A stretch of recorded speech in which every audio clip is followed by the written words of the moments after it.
Drivers, start your engines! Welcome to Racing with Mason. In this series, you'll see yours truly, me, Mason D, on location at the track, off the pace, and in the pack, behind the wheel, over the wall. In every race, I include y'all. You ready? Let's go! Racing with Mason. If you're looking for a real good time, Racing with Mason. We'll see you at the starting line. Racing with Mason. On the track or in the pits. Racing Mason Dixon. Get a competition fits. Yeah, buddy. Hey y'all, how y'all doing? This here's Racing Mason Dixon, and this is the pilot episode of Racing with Mason. Yeah, can you believe it? I'm so excited. We at the Milwaukee Mile, and in just a little bit, yours truly, me, Mason D, is going to be behind the wheel of a real, honest to goodness stock car doing that Rusty Wallace Racing Experience. Now, if any sponsors or network executives are out there wondering what this is all about, well, see, how about that? Every episode is yours truly, me, Mason Dixon, going to a track, a different track, driving a different vehicle. Heck, if it has wheels on it, I'll race it, but it don't even have to have wheels. How about snowmobile racing or going down that bobsled or the luge or any of that? So if we can race it, let's do it. So today, the first episode, I'm going to be at the Rusty Wallace Racing Experience, signed up for 8 laps. So it's going to be good. I've been on like short tracks and entry-level stock car racing, but have never been on a track of this size. 1 mile at the Milwaukee Mile. So we're really excited about this, and let's go racing. Yeah, I know, I was a little excited that day, but this wasn't the first time I was in the infield at the Milwaukee Mile. Just a few weeks earlier, me and this British fella, Norman Conquest, we was interviewing ARCA drivers at the Sprecher 150, and I thought I might as well get a little advice from them. Alright, so I'm gonna be here a few weeks running that Rusty Wallace Racing Experience here at the Milwaukee Mile. You got any tips for me? Any lines to follow?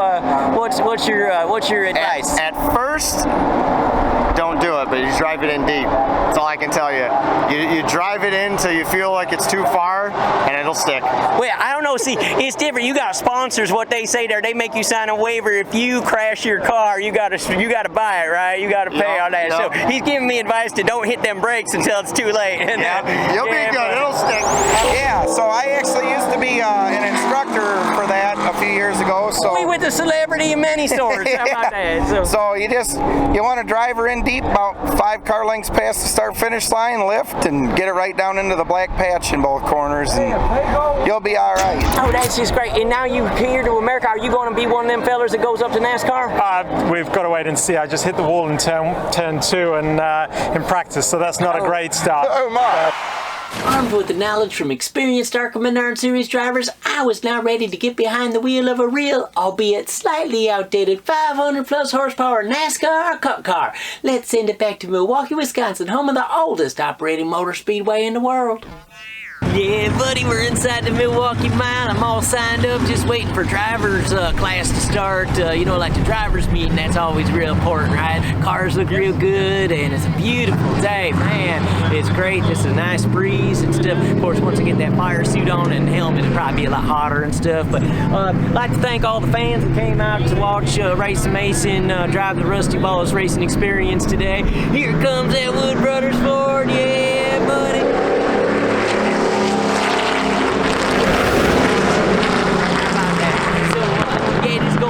So hang in there, we're gonna get suited up and out on the track real soon now.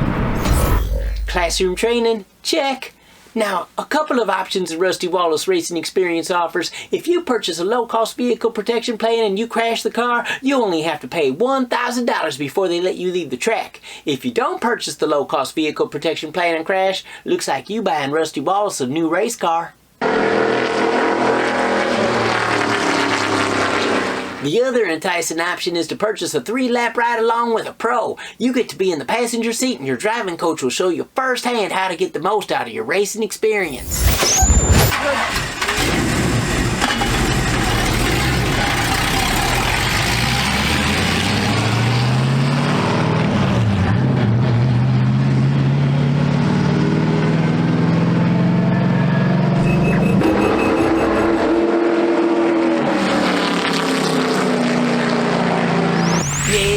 just did the 3-lap ride around. Man, that was fast and that was fun. It was great. My driver Gary, he was giving me hand signals. He was showing everything and stuff. So this is gonna be real good. Now they put tape on the track. They put green tape on the left and orange tape on the right, and they have the spots marked. So it's really cool. But I'm getting out there. I'm like, I don't see no tape. It took me a while before I even saw that tape, but it's there, and I saw it now. So he was flat out flying. So yeah, buddy. Now it did feel kind of weird for all us race car drivers to be walking around a fenced-in compound with matching blue fire suits, but I kept myself entertained as I awaited my turn. Oh, check this out. Check these out. Look, these Goodyear Eagles. Yeah, buddy. They should have pit crews here. Zing, zing, zing, zing, zing. Oh, that'd be fun too. It's like I do the Rusty Wallace pit crew experience too. Maybe we should do that.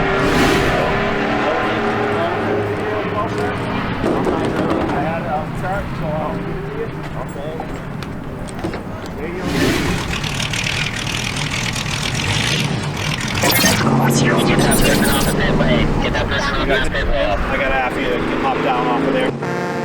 Busted. So this switch on the left is your starter, so I'm going to hold it up till it starts. Give it a little gap. Gap. You're going to drive right over to the cone, stage the cone, wait there. The spotter will come on the radio and send you out. So over to the left is first gear, and then roll over nice and easy and wait for them right there. They'll say, hey, no, you're all set. Go ahead.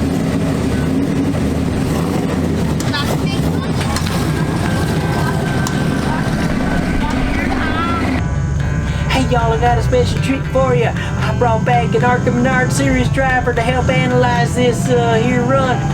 So I'm Alex Clubb with Club Racing Inc.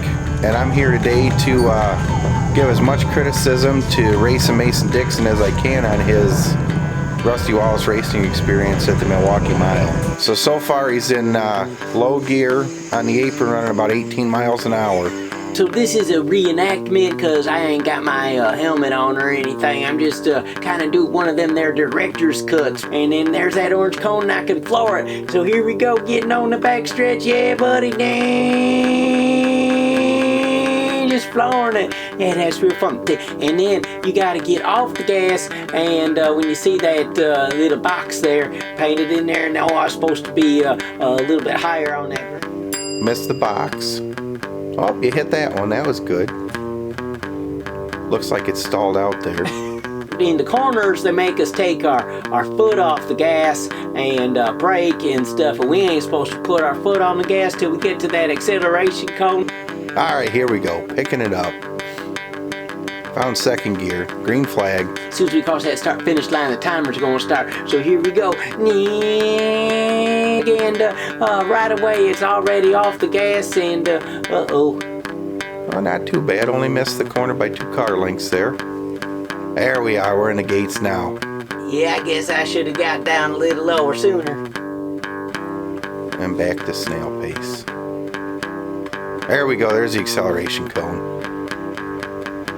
Now, with the Rusty Wallace Racing Experience, they have a roof camera, and all you get is wind noise, right? So, we weren't able to have any in-car cameras or anything like that. If I make louder noises in these corners, it sounds like I'm going faster.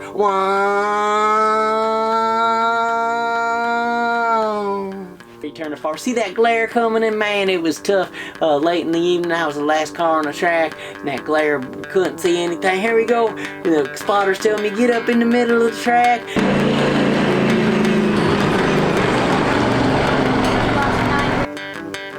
Well, lap 1's in the books, and he ran pace car speed for lap 1, so that's not too bad.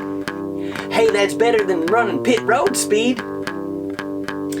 They said you can floor it when you get to the straightaways. Well, I sat in this car. Now, it ain't like you can adjust the seat. So they're bolted in, right? So the only way to adjust the seat is to put cushions behind me. And then they was packing up, so they didn't have like all the cushions they needed. And they put me up. I was like this.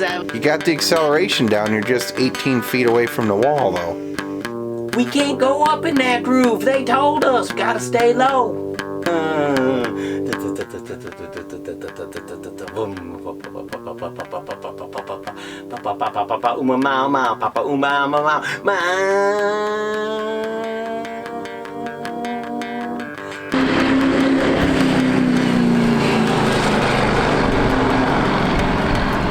Man, I hear the track record's like 30 seconds. Can you imagine doing this like twice as fast? I think what's the worst is in these corners you could eat like 30 White Castles, 4 French fries, drink 2 Cokes, and then find the gas pedal and go again. Boy, it sure does take a lot of concentration in hitting these marks. Hey Alex, how about telling the folks about how the other race car drivers do it? Well, basically you want to pick a spot on the wall or a spot in the stands or a spot on the track, and that's where your lifting point is or your turn-in point, stuff like that. And I don't really use a mark like that. I usually listen to the engine, and when I know that the engine's at the spot that I want it, that's when I lift and drop it for the corner. But everybody kind of does something different. They lift at a cone, or they lift at a mark on the wall, a mark on the fence, something in the grandstands. I usually just kind of go by feel and by the engine sound when I do it. 59.16, yeah, I broke a minute on that lap 3. Here we go, getting the hang of it. I feel like you could get passed by a kite going through the corners though. I know, it feels so slow in these corners.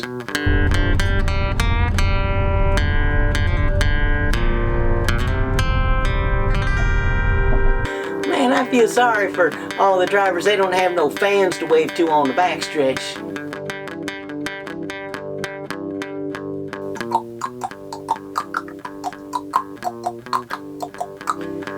It's like the Kentucky Derby for like the old retired horses through the corners.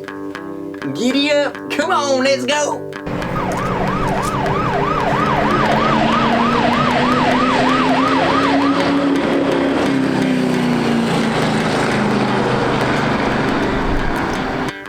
Well, you're lifting about 12 car lengths early. You want to lift about right there. I had a lift where the tape mark is. They got that box taped out right after the start finish line. That's why I got to take my foot off the gas, get on the brakes. The only thing about running them cars, you got to be a bad boy. You got to get on the gas earlier than they tell you, and you got to use more racetrack than they tell you. I know, I guess I'm too much of a rule follower. What a beautiful day as long as you're on the backstretch. As soon as you get into turn 3 and turn 4, that glare from the sun. Man, it gets hot in these cars. It ain't like riding in a boat when you got that wind blowing through your hair. Just kind of uncomfortable. So a lot of people, they don't know how hot and how uncomfortable it is to be in a race car. A lot of the big money teams and stuff, they have cooling systems and helmet blowers and stuff like that. We have something that we use like that some of the time, but not all the time. But it gets very hot in the race cars. It's usually around 140 degrees. Basically, if you go out and you turn your heat all the way up and roll your windows down, or roll your windows up on a hot summer day, that's pretty much what it's like to drive a race car. You just get to sit in there and cook for a couple hours. So it's not the most pleasant thing, but we're pretty much too stupid to quit racing, so that's what we deal with. You know, I really wish they had a 2-way radio, but they only had a 1-way radio. They got your spotter in your ear talking to you, telling you get a little higher, get a little lower, whatever, not talking at all because they just went for a coffee break or something. But then I couldn't talk back. Like right around now, I was wishing I could, hey, am I still doing okay? I think the gas pedal fell off. Yeah, it was real cool experiencing that glare too, because you have realized that, man, that's what them race car drivers have to do in the sun setting and stuff.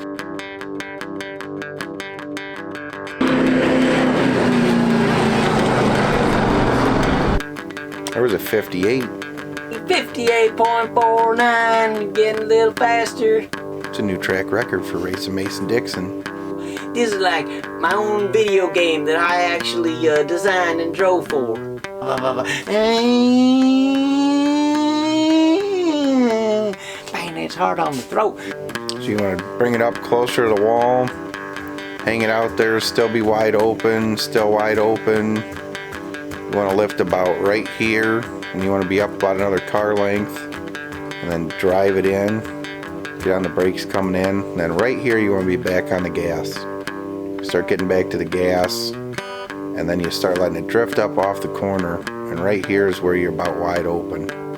I can't get on the gas till I hit that acceleration cone. It's after turn 4. Well, if we had a new driver and we were testing them out and they were running 1 minute laps at Milwaukee, I would tell them it'd probably be time for them to find a job. But you know, either McDonald's or Ace Hardware, or go to Menards and get a job there. Definitely wouldn't hit minimum speed, and definitely wouldn't be allowed to race. But you know, it's not everybody's a race car driver though. There's people that drive race cars, and then there are race car drivers. What you talk about, Alex? Race car drivers are your people that can hustle a car and they know what they're doing, and your people that drive race cars are your people that show up with a helmet bag and they don't know anything about a race car, and they don't know how to work on a race car. They don't know how to drive a race car.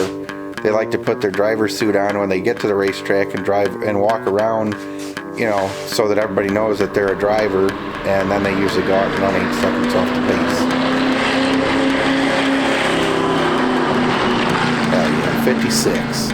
56.63. Got my fastest lap of the night on the last lap. That's good, because you always want to get faster as you go along, right? Racing Mason Dixon setting the track record at Milwaukee Mile.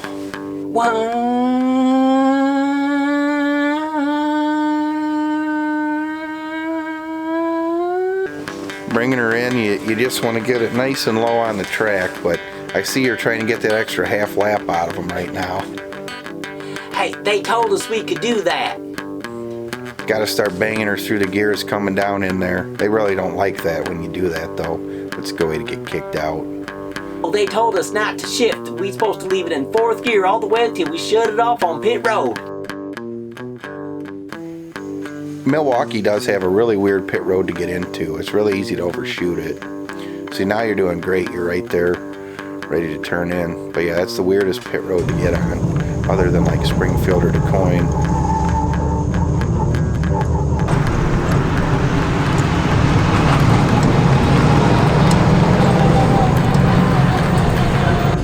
Ain't it sad when the ride's over, like at that go-kart track? It's like we just started. I want to thank my crew, thank all the boys back at the shop and everything for giving me a good car today. Let's go. Good job.